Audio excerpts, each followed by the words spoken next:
This is your degenerate power hour, your late night golden shower.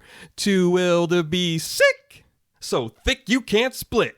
That carnival spin with the rictus grin. I'm Joel, he's RDA, and this is Vagrants and Vandals Radio.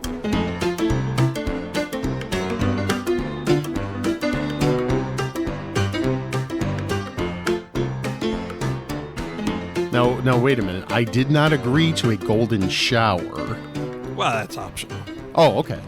Oh, okay. Hey. Don't have to do that. Oh, okay. All right. Everything else I'm up for. So, and I mean everything. It is, it's been, well, for those of you listening, many of you who are listening are longtime listeners, you're going to recognize this voice. This is, of course, Ryan, Mud Puppet Ryan, as he used to be known, back in the saddle here for an episode of Vagrants and Vandals. Too Strimpy was asking about you. Really? Yeah. He told me he missed he missed the days when you'd be on the podcast. Well, I appreciate that, and thank you for having me on. It's an honor. Is it an honor? It is. Honor? It's the highest honor of my life, which says a lot more about my life than anything else. But yeah, I am a fan. I enjoy what you and BMO and your various guests get up to. So it's very cool to be here and to be doing this with you once again, buddy. Yeah, it is. I definitely miss doing this kind of stuff with you, and that was one thing I was gonna ask you. Do you miss doing the mud puppets, and if so, like what aspects? I do miss the mud puppets in most aspects, to be honest with you. For people who listen to this who aren't familiar, Joel and I did a sketch comedy group called the Mud Puppets for several years. We did sketch comedy, we did a podcast, we did a local cable access show. Mm-hmm. We had a YouTube channel where we featured all that stuff. And early on, we were really focused on the sketch comedy. As time went on, I had a kid, Joel had a kid. Things changed. Yeah. Scheduling became harder. We became more focused on the other aspects, which I wasn't as into. Yeah, I did enjoy them. I won't lie to you. They caused you lots of headache. They did. Especially the cable access show. Yeah. We started getting into feuds with people I knew in my real life, and it was just and it was. I think over time I kind of lost my passion for it. Mm-hmm. So I decided to step away from it. You continued doing some Mud Puppet stuff for a while. About 6-7 months. Yeah. And then I took a break because I was running the haunted house, and I was like, I got to focus on this project. Right. You had a lot on your plate there. And so I've missed it a lot. I'm a creative person in general. Yeah. I like to have an outlet like that. I think I'm a funny person. I like to think I'm a funny person. And I like to make people laugh. It's one of my great joys in life to know that I can, be goofy, be silly, and bring a smile to someone's face. So for me, having that outlet was really important. And in the years since we've done it, I've tried a few different things. For anyone who doesn't know me, I'm a big fat guy. and I just say, I am. And I've made various attempts at losing weight. I'm trying yet again. But I tried on a couple of occasions to turn that into content. I had a channel called A Quarter Ton of Fun, which was about me trying to lose weight, trying to get healthier. And what I found is while I did enjoy it, it was making me focus more on the entertainment aspect of it than the health aspect. And I think I was losing focus on what was really important, which was to try to lose weight and get healthier. So both times that kind of petered out. And other than that, I write a little bit. I do a little bit of stuff here and there, but I don't have that strong creative outlet and humor outlet like I do with Mud Puppets. So yeah, I miss it greatly. I really do. Yeah, there's definitely times here and there I'll jump on the YouTube channel and I'll watch some of the old clips. Especially a lot of times, like in October, I'll watch Our Muddy Nightmare. Yeah. Like those ones in particular are amongst my favorites. Have you shared any of it with your oldest son? or have I don't think I have. I have shared with now my son Max is a little bit old, not much older, but a little older. About 15 months older than Lincoln, yeah. And I have shared a few things with him. We did watch both Halloween specials. Okay. And I had to explain some of the things in them. Both of them, huh? Yeah. Even the one where his aunt's playing the floozy? Yeah. We watched a few other things. He wanted to watch the Christmas special, and I said, not yet. I said, maybe next Christmas, son. I didn't really want him to see me being plowed by you. Oh, yes. Which is one of the key memories of that one. But I have gone back, too, and watched some of those, and with him, and it's funny. I've tried to watch some of the cleaner, some of the less offensive things. And it's funny to watch it through his eyes. You know, he thinks we're just the best thing ever. Can we watch more Mud Puppets, Dad? Lincoln's mom, Melissa, she used to tell me when we do some of that stuff, she'd go, this is before and after Lincoln was born, she'd be like, your son's going to see this one day. I go, I'm trying to make him proud. But no, I haven't. And it's just like, when I watch some of this stuff, I'm just like, wow, we got away with quite a bit. Yeah.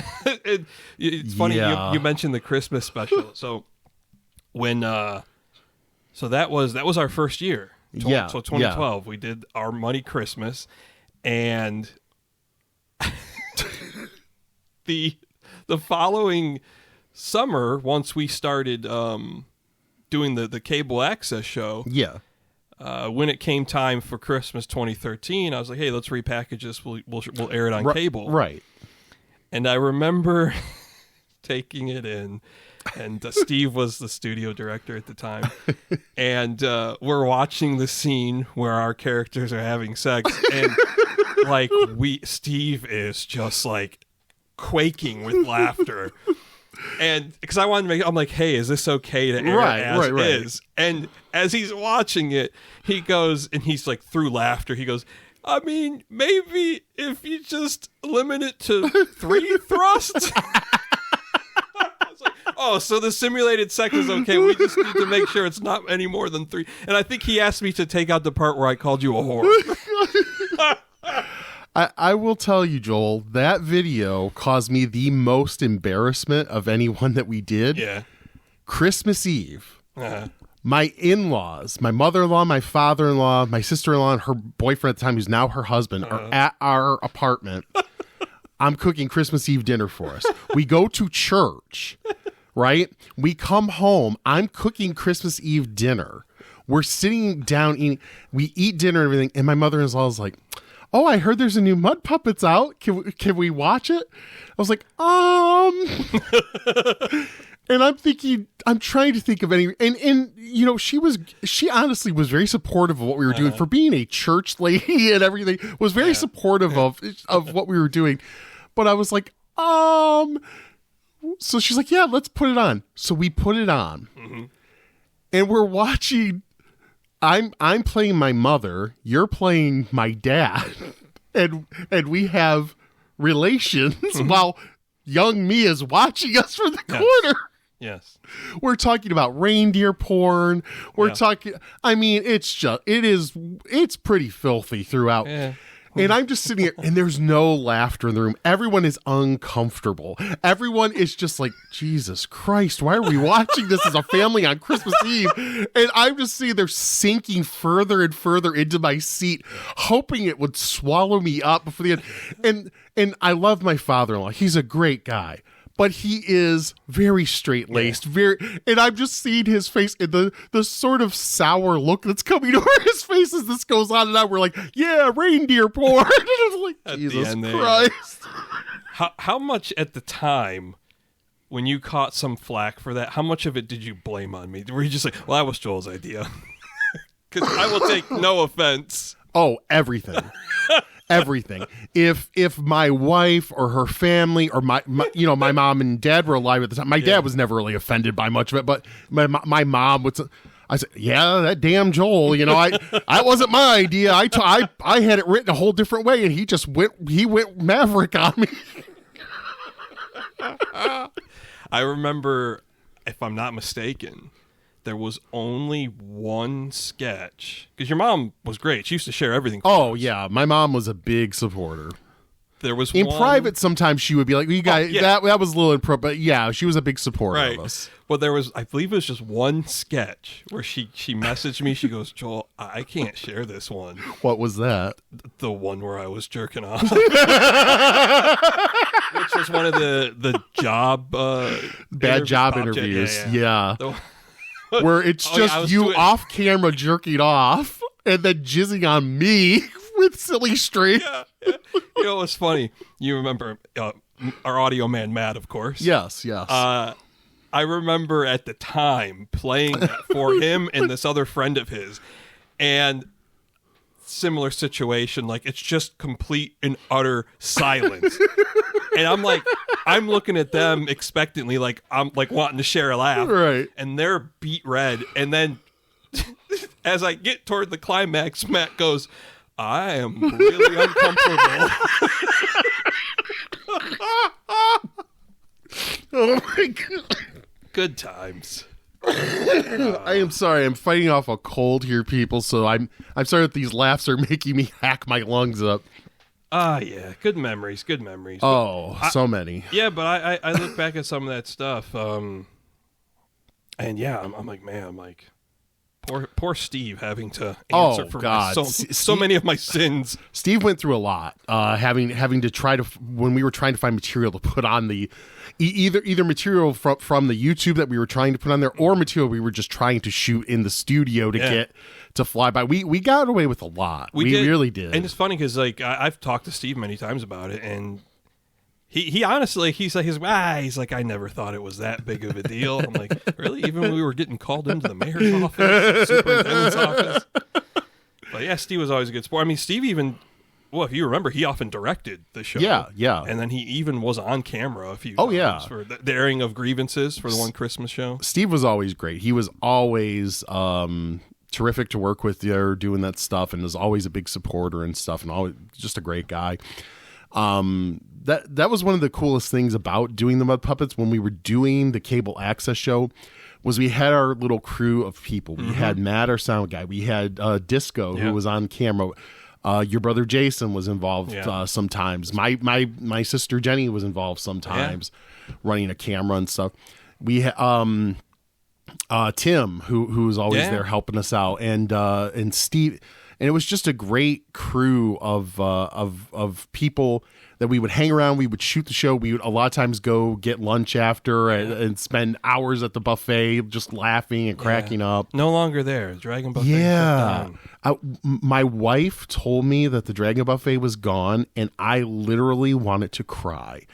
It was my favorite of the buff. I mean, now, like, I don't know that there is a China buffet around here. I don't. Yeah, there might be that one on Telegraph. And Taylor. That might be it. I was about ready to cry. It was sort of like when Pizza King got rid of their rib kebab dinner, and I called them to order, and I said I'd like a rib kebab dinner, and she said we don't have them anymore, and I didn't know what to do. You just froze. I froze, and she's like, "Hello," and I said, "I have to call you back. I have to collect myself, ma'am.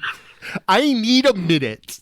Yeah, you know what the great thing about the Dragon Buffet, and really any China buffet, I mean, we would sit there sometimes for 2-3 hours. Oh yeah, and we'd like essentially have 2 meals, and they would never say a word. They were and it was never like super busy. We didn't go at super busy times, so there was never like people were waiting for tables or anything. We would sit there forever and just laugh and have fun, and those are really good memories of even towards the end of the Mud Puppets. Like I said, when my passion for it wasn't there as much, I always still had fun when we would get together and do it. It was always fun. It was more just finding the time and the energy, and even kind of the creative energy. Yeah, when it wasn't the sketches as much, which was more my passion. Yeah. But whenever we got together and did anything, it was fun, and like I said, we had that cool crew of people to play around with and have fun with, and those memories are always going to be really special to me. Yeah, it was. Even though we never achieved what we wanted to with it, like I never like look back with like anger or bitterness or regret. Like, no. I watch them and yeah, sure. Some of the sketches, I'm like, okay, that one didn't age quite as well as maybe some others. But yeah, I always look back at it, and it was a fun time. It was worthwhile to do. It scratched our creative itch. It gave us an outlet for that stuff, and it let us spend a lot of time together, which was always fun. We've always enjoyed that. And we certainly didn't have the success we wanted. Yeah. But, to a very particular small set of people, we were little internet celebrities. And that was kind of cool in its own way, too. Having people just, hey, when's the next sketch coming out? And so that was kind of neat. Yeah, it was. Although, sometimes, same thing with the podcast now. People are like, when's it coming out? I'm like, I got shit to do, man. You'll get it when you get it. But I appreciate you guys so much. I really do. I do. I love hearing from like Mark or from Ted and from the people who I know. Like they listen to every episode. Oh yeah, and, yeah. It is fun. It's just when it can't be your full-time job because it's not paying the bills. Right. It can't always. It's always got to take a back seat to real life. Unfortunately. Yeah, and it is unfortunate because real life is not. Real life not fun. sucks. It's not fun at all. Speaking again of Too Strimpy, he reminded me of something recently, and I want to thank him for that because, I say a lot. Thank you, Mark, for basically producing this episode. Yes. Mark was like, I'd like to hear Ryan. I'm like, I got you. Don't you worry. I've got a lot of ideas. He, I mention a lot of things on the podcast, and then I sometimes forget. And so the last 2 years, I've participated in this writing contest. It's called NYC Midnight, and they do 6 or 7 throughout the calendar year. Okay. The one that I've participated in is the 100-word microfiction contest. Oh, okay. And last year, I think it was probably in the summer, I had mentioned, once I was able to, because they don't want you to share your stories publicly until 30 days after that round's results. Okay. So I had mentioned, hey, I'll read these stories when I'm able to, and then I forgot about it. And Mark reminded me. So in this contest, I thought it was timely because the contest is coming up again this weekend. Okay. And there's 3 rounds, and in each round, you get a prompt. You get a genre that you're writing in. Okay. You get an action that has to be present in the story. So maybe like throwing a rock or something. Sure. And then you get a word that you have to incorporate into your story. Oh, okay. That's all the direction you get. I forget. There's prize money. I want to say last year, initially, it started with a pool of over 6,000 writers. Oh, wow. So each of the first 2 years I've done this, I've advanced past the first round. Okay. And I think you got to finish there's roughly 60. They break it into groups of last year, anyways. About 60 people per group, and I think it was the top 15 from each group advanced to the second round. And with each submission, you get feedback from the judges, which is pretty cool. They'll send you an email and say what the judges liked about your story, and then there might be 3 or 4 entries from anonymous judges. Okay. And then there's a section that says what they feel like needs work. And so, some of the feedback's interesting. Some of it's been constructive. Yeah. Some of it I was kind of like, I think you missed the point there. Some of it wasn't good. Okay. But it's a really fun writing exercise. Yeah, it sounds like it. So, and that's the other thing. So you get the prompt at midnight. So tomorrow night, I will get the prompt Friday night at midnight. Okay. I'll see what my category, what my word is, what my action is, and then it's due prior to midnight. The next day. Oh, okay. Wow. So it's a tight turnaround. It's an interesting process because you go through this almost there's anxiety. You're I can't think of anything. I'm not having a good idea.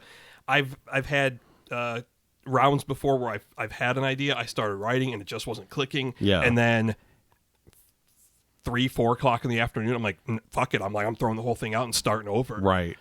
So I've got the 2 from last year's contest that I want to read. Okay. In honor of Too Strimpy. This first one, get the specifics on it. I had to do some digging to recall all this stuff last night. Dang, ma. So round 1 last year, my genre was science fiction / fantasy. Okay. The action was tasting something sour. Ooh. And the word was take. And I remember when I got this one, I was happy with the genre. The word's always kind of like, I mean, you can find it all sorts of ways. Right. But the word take, I was kind of like, all right, that's kind of an uninspiring word. There's a bunch of different categories. And the first year I did the contest, my first round assignment was Ghost Story. I'm like, perfect. Yeah. Like, I love horror. This will be easy. And then the second round assignment, I was like, anything but romance. Anything but romance. And I got romance. And I took it in a completely different... Because I was like, I can't write romance. That's tough. It will come off as inauthentic and hollow. So I put a very peculiar twist on it. And I knew it was like, I was really swinging on it. And I was like, either I'm going to get the right judges who appreciate that I came at it from a different angle, or I'm going to get judges who are like, what the hell? What is wrong with you? And I got both. I didn't get through to the final round, and I got both in your feedback. Both reactions. Yeah. Okay.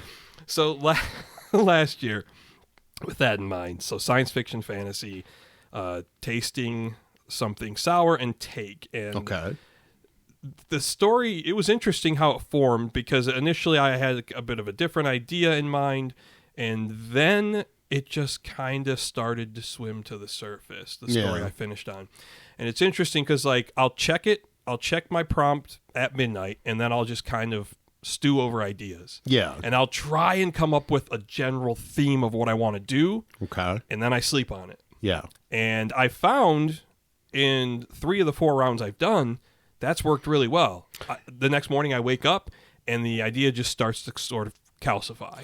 Yeah, I could see that, because I feel like if you just jump right into it, it's almost first thought. You know what I mean? You need to give yourself time to say, like, well, maybe that's not the best thing. Maybe this happens. Maybe this, Yeah, and it's only 100 words. Right, so it's not like you have to be succinct, and you have to have a clear through line on it. And I want to say every one of these I've written, I've ended up having to cut almost half of what I've written. Oh, really? Because the first pass, you're just so So I mean, when these end up reading almost more like poetry in some cases, right? So this first one is called "The Ballad of Edwin." Okay, and I actually had the name. I was fixating over the name because I wanted to give it kind of like a Middle Ages feel. Okay. And I was looking for something in particular, and a chatbot, some AI actually helped me come up with the name. Oh. Here's the story, though. So in this story, because since you guys can't see the quotes, there is 2 characters speaking. Okay. The one character only says one line at the very end. So the rest of it's this one guy you hear speaking, and then obviously the narrator. Okay. So here we go. The Ballad of Edwin. This night was foretold in our most revered tome. A jagged indigo gem shimmered upon a stone altar. Servant, come forward. Edwin emerged from a circle of hooded figures. Do precisely as the book has instructed. He nodded solemnly. Here, take the goblet and drink. The sour potion crackled his senses to attention. Above a luminous trinity aligned. Now, the young man gripped the gem, and in a flicker, vanished. A pregnant silence screamed eternal. In a rush, Edwin reappeared, bearded, emaciated. What did you see? Edwin shuddered. Speak! Withered and near death, Edwin croaked a single phrase. Destroy it. Ooh. I like that. I really like that, Joel. I enjoyed writing it. I had to really whittle it down, but honestly, once I did all, it's a weird process, because as I'm whittling, I'm like, oh man, I think I'm taking out the guts of the story. Right. But then you start playing with the phrasing. you keep on remolding it, and then it gets there, and it's like, yeah. And that's the thing. Steve and I have talked about this because Steve's been in this contest. Yeah. I think he was the one that actually turned me on to it. These stories are so short, 100 words. Yeah. And he and I have talked about before, like playing with, write a 100-word version of it, write a 250-word version of it, write a 500-word version of it. Oh, that's a cool idea. And in his writing classes that Steve does, which I've taken a few of those, he's done that before, where he'll pass out to the class an example of his own writing and 2 versions of the story. And it's interesting because sometimes the overwhelming consensus is that the shortest one's the best, or the one with a little more detail. And I really think that just depends on the story you're trying to tell. Yeah. And one thing I really like in this kind of format is every word has to count. Yep. And so by making it so evocative, talking about, the whole, this Trinity appearing above them, and, this pregnant silence, those are great terms because they paint a much broader story than 1 or 2 words. Right. You know what I'm saying? Yeah. That's one thing I think is really cool about this is it does force you. I think anyone can sit down and try to write something really long to get their point across. To write something succinct that has emotion and has a beginning, middle, and end in 100 words, that's hard. Yeah, that's really hard. And so I gotta give you kudos on that. I like that. I thought that was pretty cool. Yeah, I was happy with the way that one came out, and I got good feedback on it. And that one, I did get through to the second round. Okay. I remember one of the judges was kind of had this little quibble where they're like, "Well, was he just gone and he grew a beard, or was he an old man?" I'm like, I thought it was clear enough. It seems clear to me that he time traveled and then returned and had lived a life and saw whatever was coming. Yeah, for them. Yeah, and it was funny because I thought about that. I'm like, well, what did happen? But I'm like, well, there's not enough space to put in the story. Right. And so leaving it ambiguous is probably, Yeah, I thought your only real way to do it. It was a fun shock ending. Yeah. I think I learned those pretty well from reading R.L. Stein's Goosebumps as a kid. Well, of course. Twist ending. So then I got to the second round. It was the puppet again.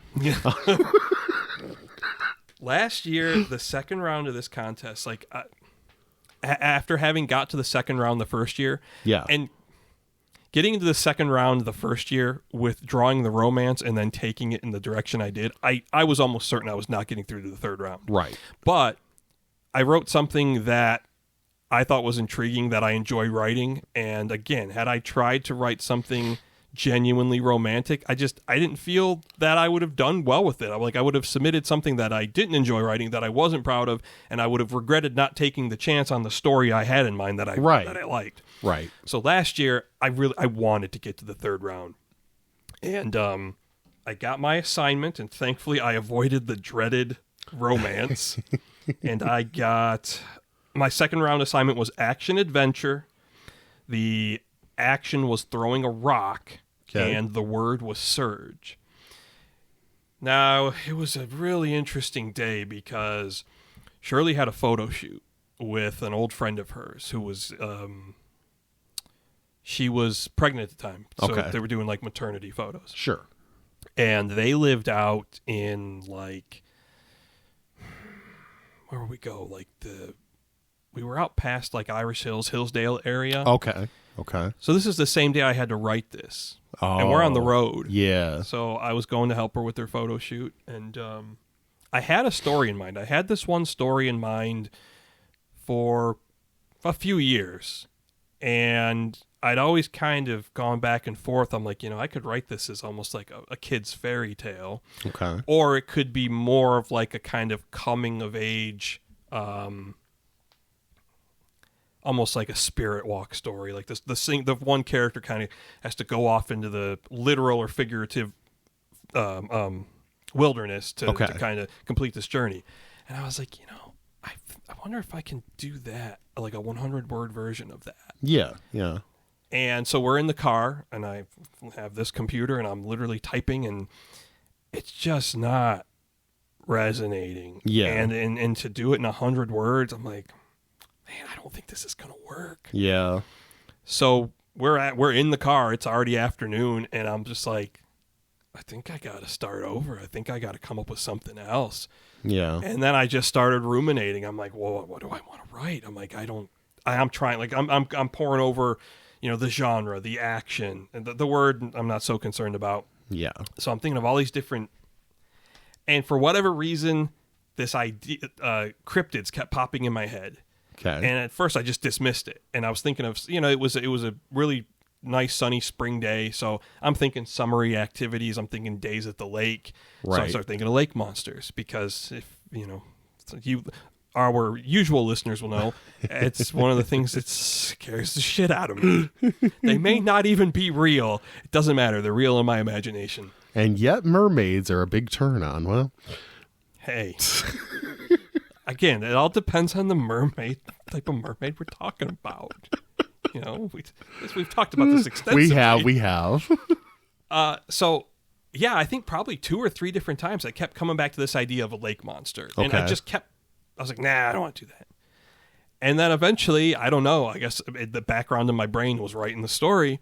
So I was like, all right, maybe I can play with this. So what I ended up writing was called Legend of Mud Lake. It's a bit of a title was a bit of an homage to the Mud Puppets. And I thought, I want to write like kind of this creature's fat and bald. What the fuck, bastard! I wanted to write like a kind of like a lighthearted father-son story. Okay, I was like, yeah, I can get behind that. So that's the story. It's a young son, I think maybe 8-9 years old, and his dad. Now the inspiration for the father character partly came from my dad. He would sometimes, have some antics when we were kids. Oh yeah. So this is this story, and again, each character has some lines. Although it's more clear in this story because there's more, like so and so said, or he addresses him as son, so it's easier to tell in this story. Okay. Go here. Legend of Mud Lake. And give us what was the prompts and the word again? Yeah. One more time. The genre was action adventure. Okay. The action was throwing a rock. Right. And the word was surge. Okay. Here we go. Legend of Mud Lake. Jasper tossed another rock into the placid lake from the safety of his father's boat. Best stop doing that, boy. You'll summon the lake monster. Really? Daniel suppressed a chuckle. Yep. In fact, water's rippling. Buckle up, son. Daniel theatrically leaped into the driver's seat and pressed the throttle. He following us, son? Wide-eyed, Jasper scanned the water. Yes, Dad, go! The boat surged, rapidly approaching shore. Did we lose the foul beast, son? I think so. We beat him, Dad. I can't wait to tell Mom. Daniel laughed. Yeah, well, maybe I don't drive so fast in that version. That's the story. I like that. That's very cute. Now, I didn't get through to the 3rd round last year, and that story, when I finished that one, I wasn't so sure about it. Okay. And then, as I often do, I sent it to Steve. I'm like, hey, what do you think of this? And Steve read it, and he pointed out a lot of things. Like, Steve is an excellent teacher. Okay. Giving, like, constructive feedback. Yeah. He really got a lot of that story. And after I read what he had wrote, I was like, man, maybe I didn't give this story enough credit. Yeah. So didn't get through. Didn't even get an honorable mention. So of course I was disappointed, but overall I was pretty happy with what I produced under the circumstances that day. So this year, I really want to get to the 3rd round. I hope you do, man. I hope you do. Now, there's only one winner. And right. I think it's like there's like $4,500 in prize money. No, I shouldn't say that. There's one top prize, but like I think the top 10 places get some sort of prize. Yeah. Okay. And there's an admission you have to pay to get into the contest. Right. So I think like the 10th prize, it basically pays your admission, and then you get $50 in your pocket or whatever. But yeah, it's a fun process. So I'm looking forward to it. It's like this unique bit of excitement that the day of, like, what's this prompt going to be? Yeah, I think that's a very cool idea, because it takes the idea of creative writing, and then by adding in all those restrictions and adding in that time frame, It really pushes you to make something unique, I think. And if any of you are interested in checking it out or maybe even participating, the website's nycmidnight.com. They've got forums, so you can go there year round and talk with other writers. Very cool. And after submissions are done for each round, people are allowed to post their story in the forum, so you can read other people's take on the same prompt. Oh, okay, that's neat. Pretty interesting. Yeah. There's all sorts of ways those stories go. And if I will, maybe in a future podcast, I don't want to leave everyone hanging. The second round submission from the first year. Yeah, I'll find that. I'll read okay. that too. But yeah, that one it was bizarre. I think I remember you reading it to me. Yeah, and I remember thinking it was good, but it was weird. Oh, it was weird. It was fucking weird. It was weird. Alrighty, so I hope that quells your curiosity, Strimpy. And whatever this year's contest brings, I'll read those too when I'm able to. Just put some good vibes out there for me that I do not get romance. Yes, it's a death knell. All right, so we got some stories, some news stories. Okay. Oh, we always all used right. to cover. Beautiful. Found 3 stories yesterday. We love the news. I think these are some pretty interesting tales. I don't know why I said we love the news. A lot of times I hate the news. Yeah, it's true. I'm a dirty liar. This first one's a short story. Involves a porch pirate. Oh, ugh. Porch pirate. Worst kind of pirates. After real pirates and yes. But I don't think that term can be used anymore. I'm sorry. It's definitely not. Hey, there's language. Nothing wrong with going for some booty. Hey, that reminds me of a story. I won't use names. Okay. And you're gonna know where I'm going with this pretty shortly, I think. I'm guessing to the butt. Do you remember when before we all had kids and Jenny would sometimes organize those get-togethers? Sure. Amongst our cousins and siblings, and then a few friends. Yeah. You remember when she and Mike lived in those apartments in Southgate? Yes. And they had the clubhouse there? Yes. And you remember me and you and one of Jenny's close friends at the time and his significant other, gay couple. Yes. We were all playing ping pong. Yes. That's okay. So you were playing the friend's significant other. Yeah. Let's call him Tom. And he was quite good at ping pong. Okay. He had been in the service, and in his downtime, they played ping pong. And you made some particular flub while playing. Yeah. And then in admonishing yourself, do you remember what came out of your mouth? I don't exactly, but I vaguely remember this. Tell me. So you make some mistake playing ping pong, and then you go, fudge packer. Jesus and then Christ. there was this awkward silence for a second and a half, and then everyone erupted into laughter. Because you weren't directing it at him. No. You were just directing it at whatever mistake you had made. Oh, God. And it was like, it came out of your mouth so strangled. Like your brain was searching for something else, but your mouth just spilled it out. I do. Yeah, now that you were saying this, it is all coming back to me. Oh, that is also, I think that's the night I permanently injured my arm playing ping pong, which is lovely.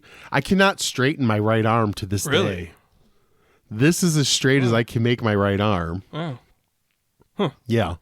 That was the night I tried tequila for the first time. Was it? Oh my God. I don't think I've had it since. Wasn't a fan. I'm not a huge tequila guy. No, it's too potent. It's very potent. All right, back to our porch pirates. Yes. They might be above pirate. Who knows? It doesn't specify. And it's fine. It's either way. Whatever you want to do. Porch pirating's not. No. The porch pirate dresses up as trash bag. I saw this. To steal package worth $10. Omar Gabriel Munez was shocked to see someone hiding inside a trash bag, waddling up to his doorstep in order to steal a package containing 2 phone chargers. A homeowner in Sacramento, California, had some items stolen from his porch, but he got a big laugh in return. Omar Gabriel Munez checked his surveillance system on Friday and was shocked by what he saw. Someone hiding inside a trash bag, waddling up to his doorstep in order to steal a package. You see the bag coming to my door, Munez told Sacramento ABC affiliate KXTV. At first, I thought they were messing with me. Munez said he got a notification that a package of 2 phone chargers worth about $10 had been delivered. When he got home, there was no package, so he checked the security footage and saw the video of the trashy porch pirate. Police immediately arrested Oscar the Grouch. At first, I was kind of angry, but when I saw the video again, I was laughing because people these days have a lot of creativity, Munez said, according to Bay Area Fox affiliate KTVU. So far, there are no suspects, but Munez would love to meet the bagman and already knows what he'd say. That was a good one, he said. Now, there's a video if you guys want to look this up. I watched it. It's so absurd. It's exactly as what was described. You see somebody went through the trouble of putting a trash bag over themselves, crouching down, and then just sort of crab walking their way up there as best they can. Now, I assume this person's thought process was, they won't be able to see any part of me. Sure. They won't be able to tell how tall I am. But I really want to believe their thought process was actually, no one's going to know that this trash bag is moving. If I can't see them, they can't see me. Yeah. And he's just walking real slow, like, like a cartoon. And someone sees it, they're like, well, trash bags don't move, so that's not happening. It's like, what was their thought process? Because, like, okay, in trying to conceal what you're doing, is a moving trash bag really less conspicuous than just wearing a baseball hat and sunglasses? Right.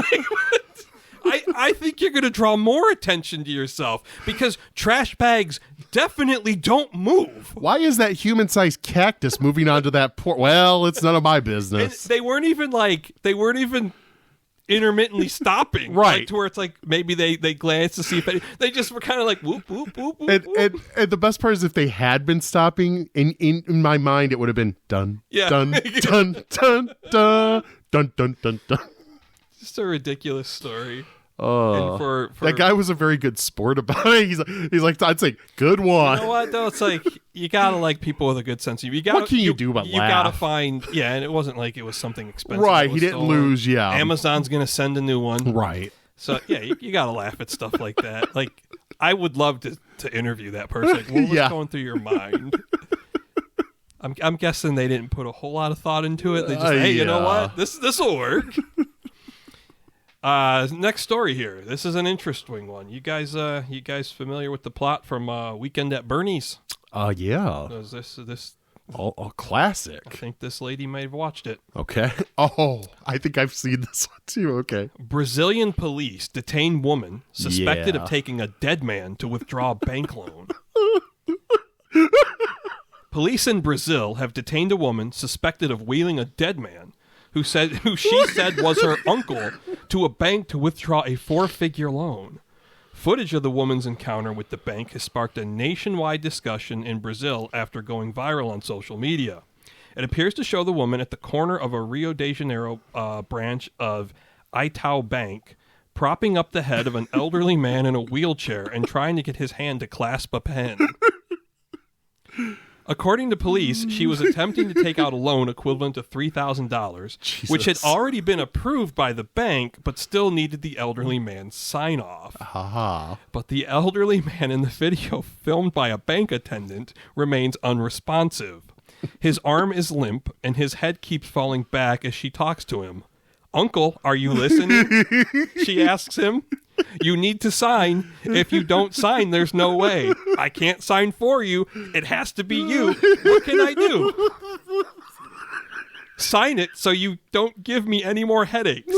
Having to go to the registry office. I can't take it anymore," the woman concludes. At that point, one of the bank attendants says, "I think he isn't feeling well." And a second attendant agrees. Rio de Janeiro Civil Police Chief Fabio Luis Souza said the bank attendants then decided to call an ambulance. When the paramedics arrived, they concluded that the man had been dead for a couple of hours and must have been dead when he arrived at the bank. Police say they are still trying to establish the relationship between the woman and the dead man. CNN affiliate CNN Brazil reported that the family's lawyer disputed the account offered by police, saying, quote, "The facts did not happen as stated, that the man has arrived at the bank alive, and that the woman is completely shaken and medicated." Authorities say they are investigating the case, but have not brought charges. Have you seen the video of this? No, and the video is not included in the story. Okay, it was on Reddit. And okay. I watched it, and it is fucking hilarious. This guy is, it's a gaunt old man with no hair, and she is literally propping his head up, and then she would let go of his head, and it was just like, funk. And she'd hold it back. I'm like, I don't know. And then she's like, she's holding his hand aside, and his hand would just flop over. This dude was obviously dead. And I was like, man, she's not even a good puppeteer. And all for $3,000. Bernie held it together. The weekend at Bernie's guys held together for a fucking weekend. Oh, yeah. They, by the end, she couldn't hold it up for a trip to the bank. Yeah, that's one of the story again. I'm like, what was she thinking? Like, was there something cognitively going on with her where she would even entertain such a plan? Because how could you? How badly? How could you think that? This isn't like $1 million. This is I'm not saying there's a price I would take a dead relative into a bank and try to do this with, but $1 million is a lot more likely than $3,000. $1,000, I might give it a shot. And honestly, I want you to take this into account, Joel. You can do this with me. It would be hard. You're gonna need a big wheelbarrow and a few stout men, but. You roll my ass in there and say, "Come on, cuz, sign it." I'm like, now listen, I know this seems unorthodox. This is my cousin here. He is dead, but I have a notarized letter from him stating that upon his death, I can load his corpse into a wheelbarrow, take him to the bank, and withdraw whatever he has left. And the banker's like, "God damn it, he's got us. It's legally sound." He opens the vault. Take what you want. I can't imagine. What a day at work. She pulls him in there with like puppet strings. He's like, "Hello." She's inside of him, like she's like in his belly, like Krang. She carved him out and wearing him as a suit. It's a man-o'-lantern. Oh boy. May I have $3,000? My name's Alive J. Livingston. Our last story for the day comes from CBS News. Have you heard? Apparently, this is like the next hyped thing. The so-called cicada-geddon. Oh yes. It's gonna be terrible this summer. I read all sorts of articles about this. Yeah, it's gonna be bad. I'd almost settled on one. And then as I was sort of scrolling through the rest of the articles, one headline jumped out at me. Okay. And I was like, whoa, this is the angle I want to see covered. Here's the headline. Hypersexual zombie cicadas that are infected with sexually transmitted fungus expected to emerge this year. That is a loaded headline. I'm going to read it again. Hypersexual zombie cicadas that are infected with sexually transmitted fungus expected to emerge this year. That sounds like the plot to a B horror movie. Hypersexualized zombie cicadas. Listen to this story. Trillions, which when you stop to think about the number of insects on this planet, it numbers in trillions. Yeah, that's wild. It is, yes. Trillions of cicadas will emerge across several U.S. states this spring in an event one expert dubbed cicada-geddon. Someone paid this man to sit in an office. I need a name for this. Get me Bruce Willis and Ben Affleck. Not only are more cicadas than usual expected this year, but some of them will be zombie cicadas that are infected by a sexually transmitted fungus that makes them hypersexual. Periodical cicadas spend most of their lives underground and only emerge after 13 or 17 years. Not 14 or 16. 13 they're sticklers. Right. They also apparently have OCD. This year, 2 broods of cicadas will emerge. Brood 19, I have no idea where these names come from, which comes out every 13 years, will emerge in Georgia and the southeast. And Brood 13, which emerges every 17 years, will appear in Illinois. With this convergence, the bugs will arrive in numbers that have not been seen in generations. Matthew Cason, an associate professor of mycology and forest pathology at West Virginia University, says both of these broods can be infected by a fungal pathogen called Massospora cicada-geddon. They're hypersexual. They might suck a dick. Once the cicadas emerge from the ground, they molt into adults, and within a week to 10 days, the fungus causes the backside of their abdomens to open up. Now, fellas, anyone listening? This is where the story gets even more bizarre. A chalky white plug erupts out, so they're equipped with butt plugs, apparently, taking over their bodies and making their genitals fall off. What? Yeah, I didn't make any of that up. That's what it says word for word. What? Mm-hmm. Chalky but they're hypersexualized. They're going to need those genitals. Chalky white plug erupts out. Oh no, my chalky white plug. And making their genitals fall off. The cicada continues to participate in normal activities like it would if it was healthy, Cason told CBS News. Like it tries to mate. It flies around. It walks on plants. Yet a third of its body has been replaced by fungus. Oh. That's really kind of bizarre. The Last of Us 3 sounds fucked up. Yeah. Cason said the reason the cicadas might be able to ignore the fungus is that it produces an amphetamine which could give them stamina. But there's also something else unusual about it, he said. There's this hypersexualized behavior. So, males, for example, they'll continue to try and mate with females. Hell yeah. Unsuccessfully, that figures. Because, again, their back end is a fungus. I guess they're married. But they also pretend to be females to get males to come to them. Ooh. And that doubles the number of cicadas. They're looking for butt pirates. Yes. Doubles the number of cicadas that an infected individual comes in contact with. So this fungus isn't just making them hypersexualized. It's turning the cicadas gay. Mike, has Alex Jones been informed of this? Let's see if he's First quoted. the frogs and now the cicadas? Usually, male cicadas will let out a loud humming sound. Would you like to demonstrate, Ryan? Oh, my God. To attracted female cicadas. Oh, skeet, skeet, skeet, skeet, skeet. And the female will flick her wings to signal she wants to mate. Man, if only human sex were so easy. But the fungus has males flicking their wings like females to attract males and in turn infect them, Cason says. Oh, my God. In that way, the fungus is sexually transmittable, so it spreads like an STD, he said. Cason said where the fungus originates is still unclear.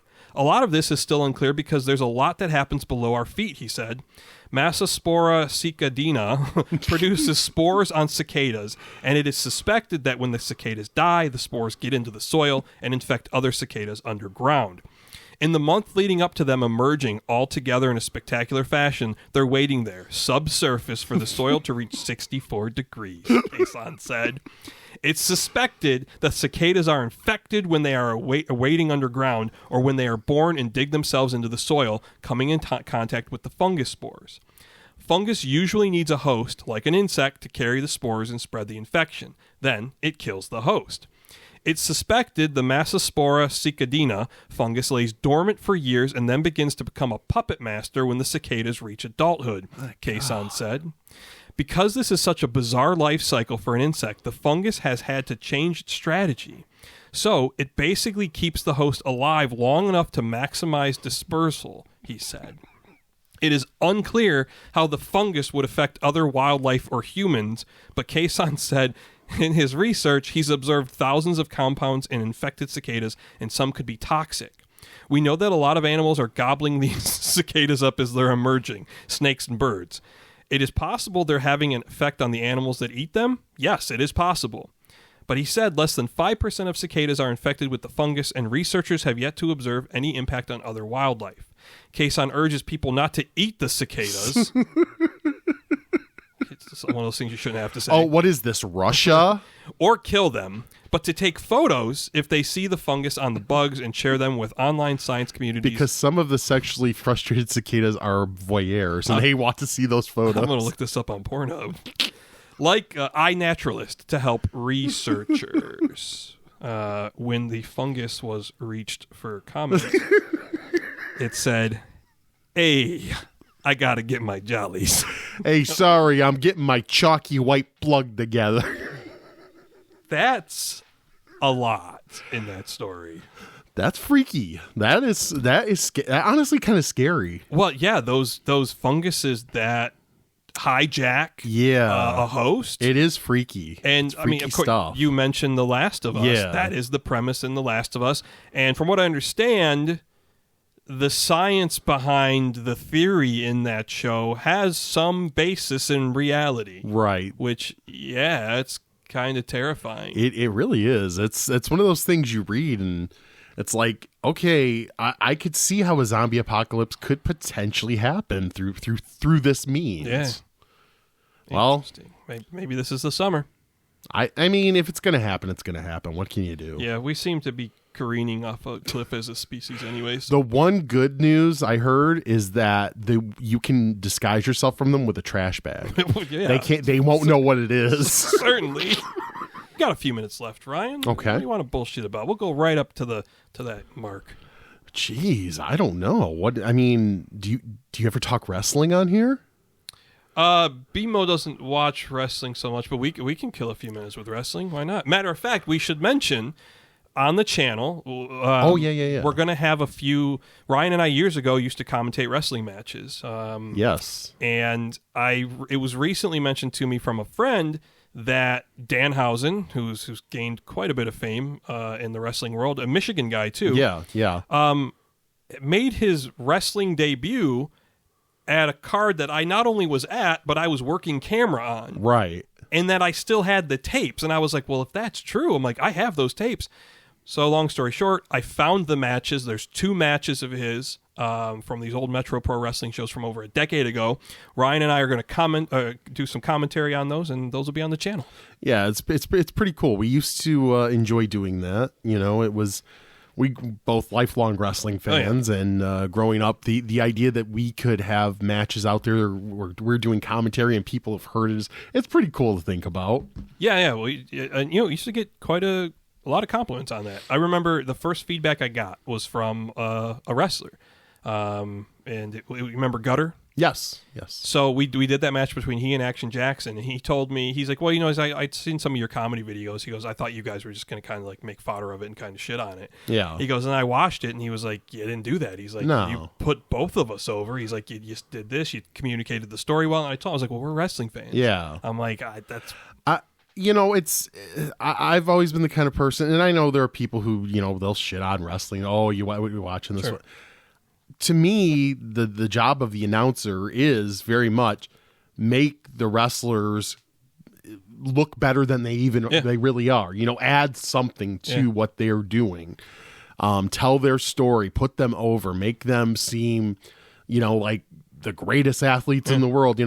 And by treating it with respect and with seriousness, obviously when it's a comedy match, there's more leeway there. Sure. Well, remember when we called that match with Clunk the Clown? Yeah. Green pubes that were being yanked out of his trunks. But, obviously we as fans have respect for wrestling and what they do and how hard it is on the body. And, that was always fun calling those matches. So I'm excited to do it again and to, just see some of that old footage and, get in there to talk about it. Well, so you guys can stay tuned for that. Those will be out fairly shortly, maybe even as early as this weekend. Nice. And that'll do it for us today. Ryan, I appreciate you hosting today and coming back on the podcast after all these years. I appreciate you having me, and thanks everyone for listening, and thank you, Mark, for asking about me, and Joel for having me on today, and It was really cool. It was really fun. And remember, be you vagrant or be you vandal, all rascals and rogues, welcome here.